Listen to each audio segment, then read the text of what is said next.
Welcome and welcome back, everybody, to the OK Grognard Show. It is Thursday, July 8th, 2021, 10 a.m. Central in beautiful Lake Geneva, Wisconsin. Well, it is our last Thursday of the first half of the year. Show number 50, actually. We're going to do a Monday show in a few days, and that'll be the last one before the summer hiatus. We're going to take a break after that. So we're going to do a quick 2021 recap of Thursday shows and then do a few other things. Sound like fun? I guess it's close enough to fun. How you doing, Rick? How you doing, Sarah? Thanks for the patience on the opener as I was getting my sound situation in order. So, good times. Good times. Anyway, the OK Grognard Show. Yeah, I think moving to Mondays and Thursdays for the first half of 21 was a good idea instead of doing it 7 days a week, because I think that would have been really tough to keep going after doing it from March through the end of the year, even with a Christmas break. I'm also going to cut the show down a little more. I'm going to be going back to the game store full time in a couple of weeks, a little less. The 18th, which is a Sunday, will be my first day back at the game store. So my plan is to just do one show a week. One show a week. And that show is going to be on Thursdays rather than Mondays. I thought about doing it Monday. I don't know. Maybe I'm still up in the air about it. Yeah, actually, I think Mondays is the better day. There's a lot of times when I may have to meet up with a shipment or something arriving on a Thursday at the store. Not to mention, if I do manage to break away for a convention or two, I'm going to need Thursdays. Monday's probably the better day. That was my first thought anyway. Plus, the first Monday in August is the 2nd. So we're going to do a show this coming Monday, the 12th, and then we're going to take 1, 2, 3 weeks off for a summer break, returning on the 2nd of August. So Monday, the 12th of July, is the next show, and the show after that will be Monday, August 2nd. I know, you guys get used to me. Store is closed on Tuesday, Rick, yeah. Jason's been toying with the idea of maybe starting to open up on Tuesdays again. But I don't know. I don't know.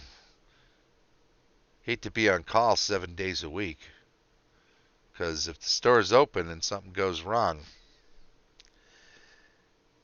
which is tricky, then it's kind of up to the manager to deal with it, right? But I don't know. We'll see what happens. There's a lot of other stuff that's different than pre-COVID days. So we'll have to figure that out too, along with all sorts of things. I'm looking forward to drafting that new Forgotten Realms D&D Magic the Gathering set. Cards with a D&D Forgotten Realm theme. They look pretty exciting. I'm posting a little bit about that. That will drop. Well, the pre-release starts on Friday the 16th, right? So a week from tomorrow. The official release for the set is the 23rd, Friday the 23rd. But there'll be, pre-release kits and some sealed product available on the 16th. I know, too, I should warn you, Rick, the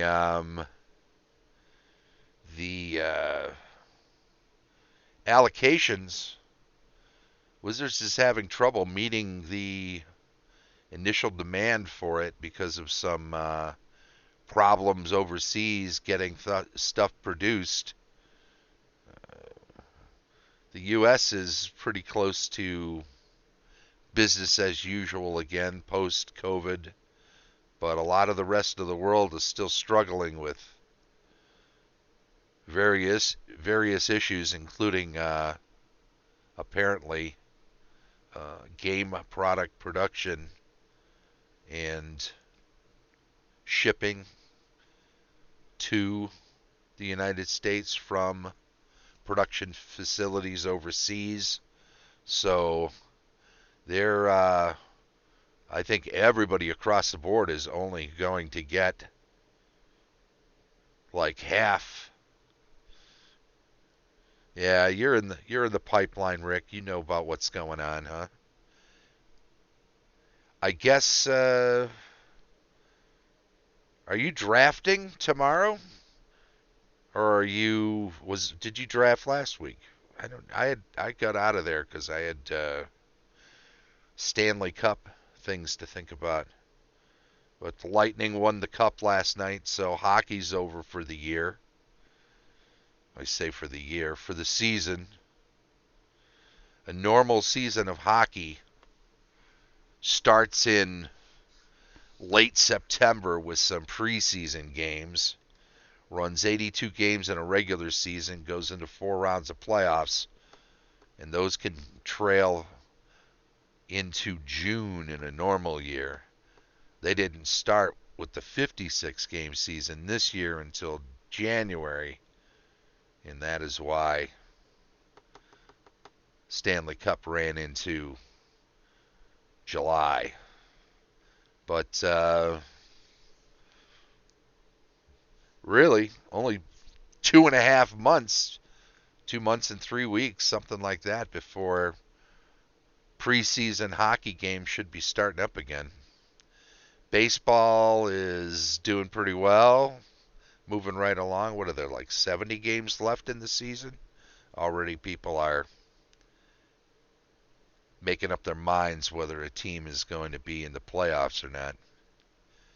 And the trade deadline's end of July now. It used to be right after the All-Star break, but now it's the end of July, so people can still make some moves if they're viably potentially going to make the playoffs or on the cusp and want to try to push for it. Bucks are still playing basketball in the final series against the Phoenix Suns. Bucks are down 1-0. So they got to step up. I'll be seeing some of that, I'm sure, before I go back to work. Preseason football's not that far off. I know Rick's a big Packers fan, so... Or are you a Bears fan now because of Justin Fields? Is that a thing you're excited about now? Since, you like a team with a good quarterback. I know that. And I'm not sure where the Pack's got to land this year on that issue. What's official? Did they decide? All right, Rick. Catch you soon at the draft tomorrow. All right, we'll see. Hopefully. We got to recap more than just sports, right? We got to recap actually what's been happening with this show. We did that. We did a lot of that.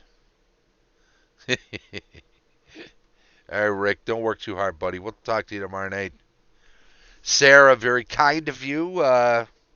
Sarah brought a bunch of old school miniatures to our D&D game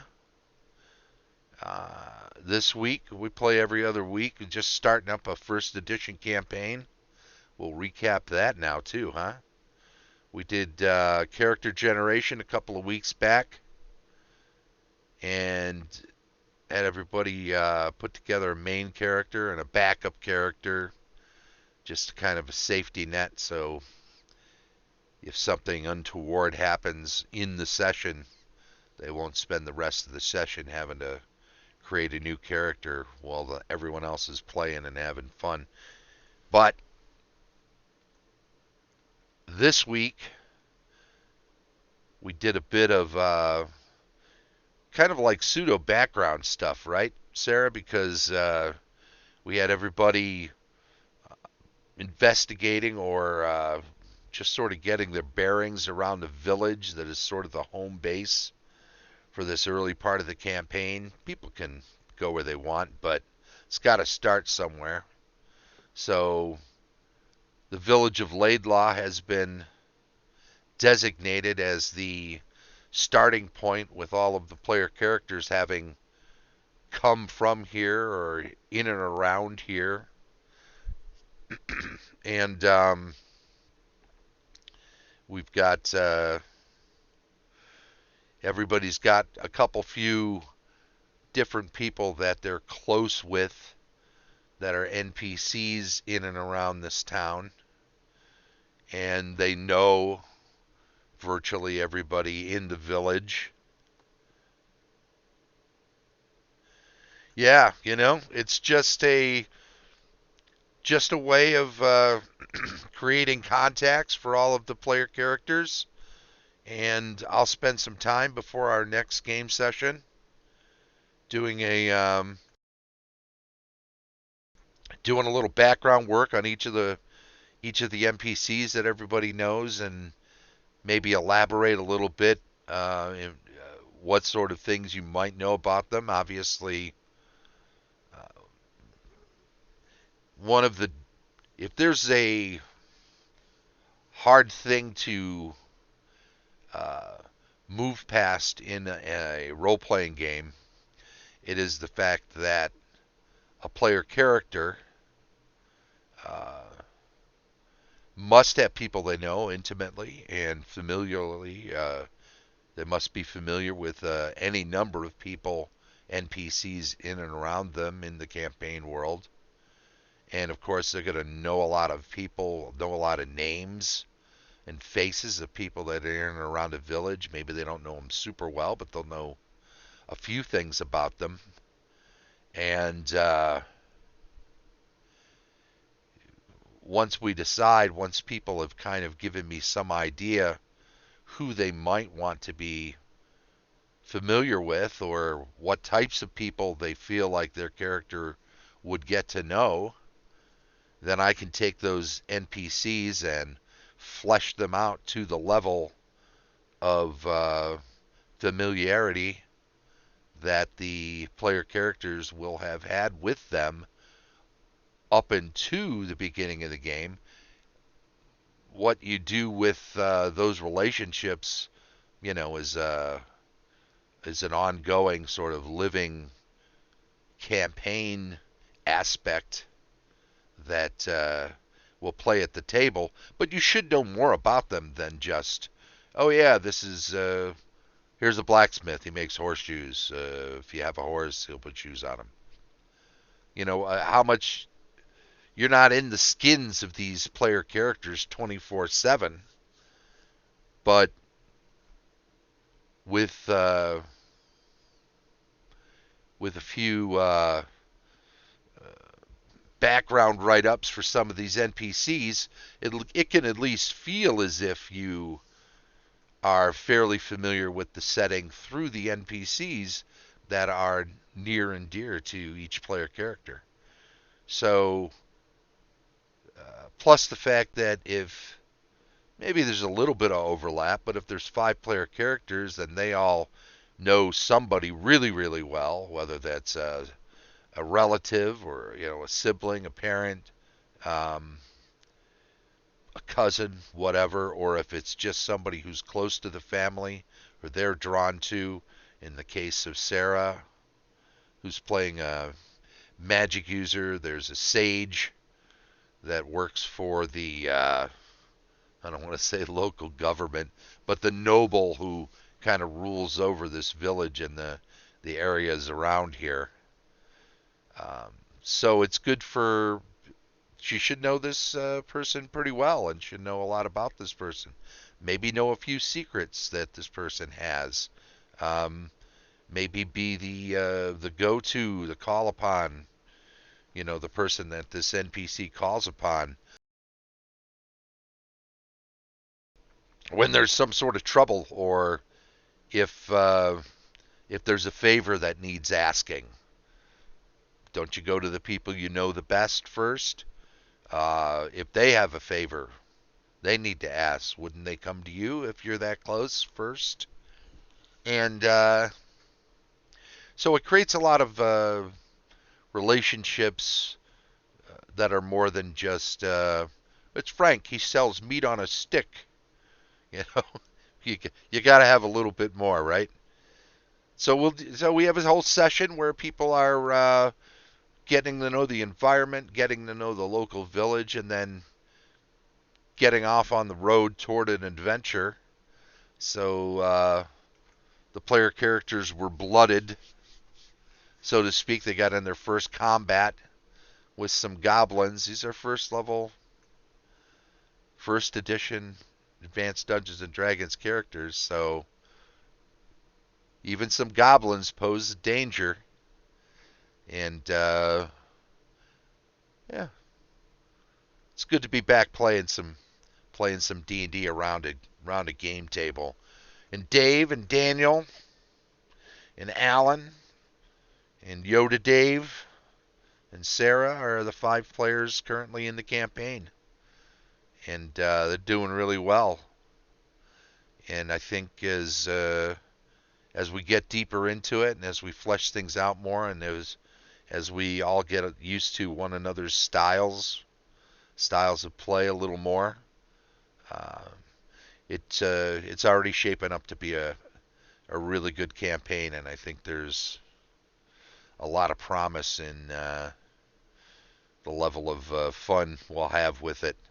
So, looking forward to the next session already, and already having a lot of thoughts about how to flesh out these various NPCs. And we'll deal with some of that when we get back. This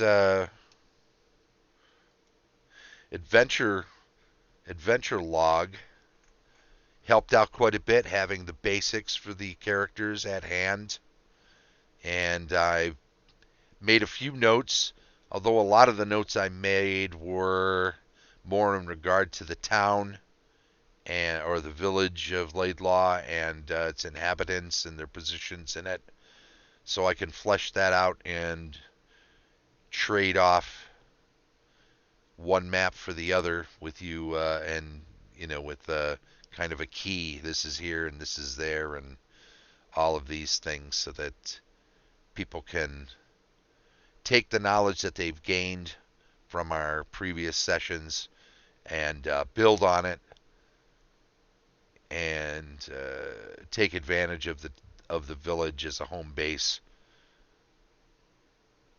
more genuinely and with greater effect. So we'll see how that goes going forward. But that's the plan anyway, and I'm looking forward to it. So the adventure log has helped out a lot. A lot of the things that we talked about this year with the Dungeon Master's Guide sections that we've gone over have been helpful in getting back to the game table.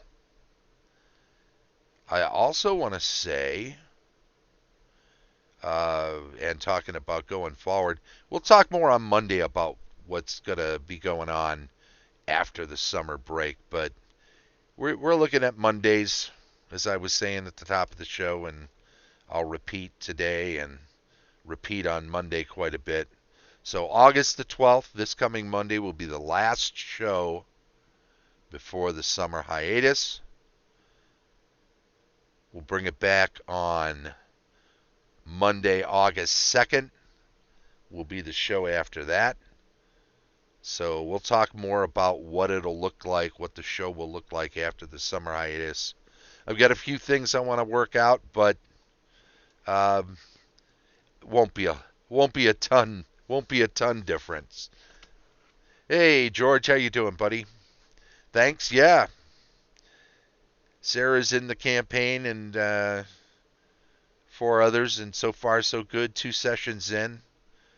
Very happy with how it's going. Summer hiatus, and then after that, after the break, August 2nd, and then we'll do Mondays through the Christmas break. That's the plan anyway.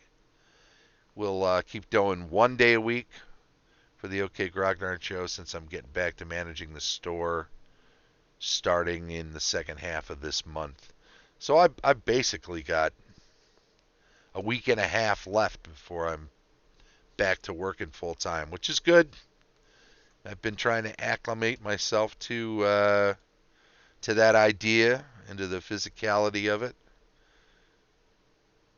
As you get a little older, it gets a little tougher to jump up and down all the time.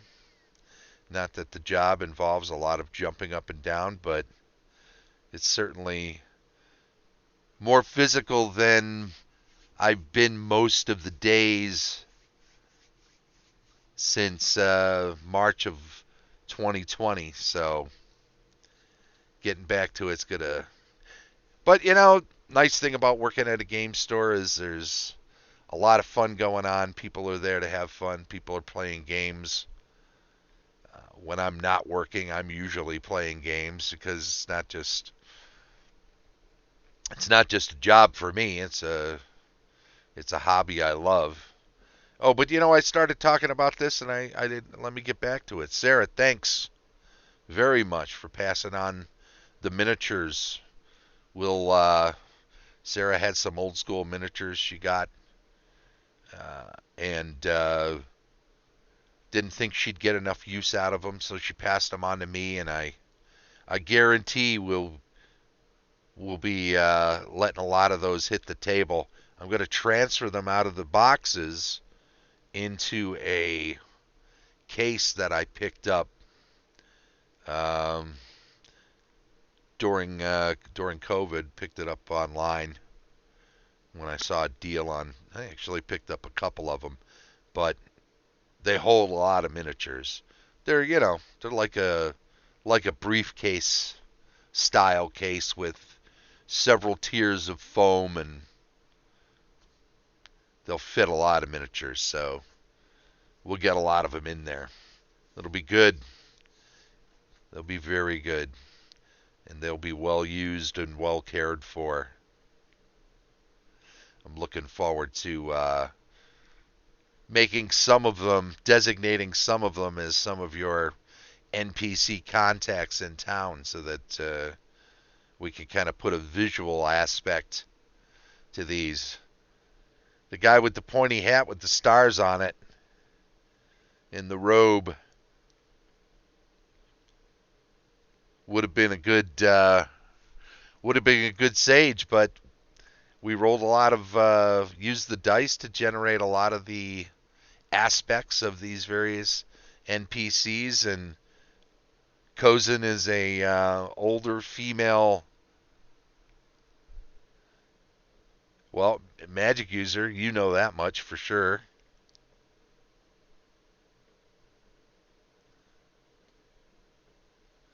Lantern Noir, welcome. Hours and hours of rolling NPC stats. You know, a lot of times when it comes to stats for NPCs, most of them I don't bother having stats except if an NPC needs to be a blacksmith.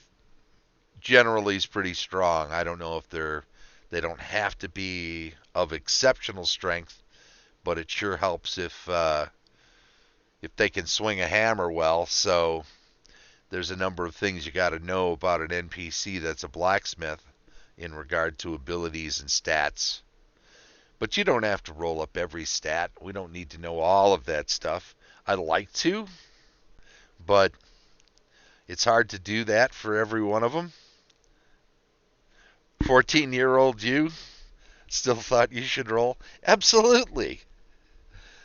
Absolutely. And you know what? You never know when I'm going to have a little free time and get an idea in my head that I need to have everybody of a certain level or above statted out NPC wise for a game. Tens across the board on stats, says George. For NPCs, you know, you're hiring some henchmen. They're all tens. Oh, they look great. No, that's not what I meant.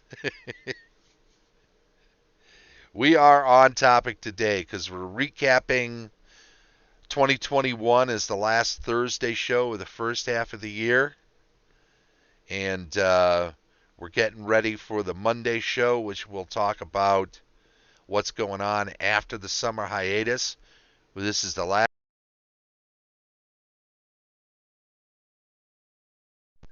last Thursday show before we take a break. We'll do a show on Monday. Once again, we'll do a show on Monday the 12th. And then we're going to take a few weeks off, get back in August, Monday the 2nd. And second half of the year, no more Mondays and Thursdays. We're just doing Mondays going forward in 21 as I get back into full-time employment. So that's mostly what this show's about. Talking about how things have been going, talking about the new campaign, 2021 recap. We talked a bit about sports early, but those of you that missed that and don't like sports anyway probably didn't miss much. Anyway, that's about it for the show today, right? And I'm going to say full-time working wages indeed. We are going to wrap it up here. I'm going to say thanks to everybody who popped in on the chat.